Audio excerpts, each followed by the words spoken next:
Welcome to this tutorial, where you'll learn how to start and use a Windows Online emulator with the OnWorks platform. First, go to the OnWorks website and select the Windows emulator. Once selected, click Start to launch it. When the emulator loads, you'll notice it includes useful applications like the Mozilla browser.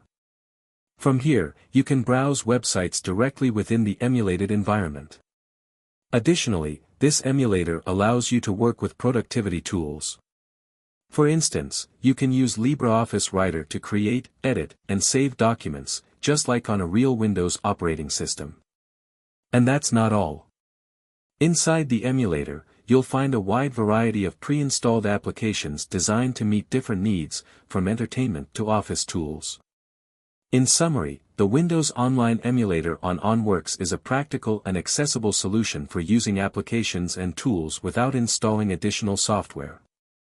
Try it today at onworks.net.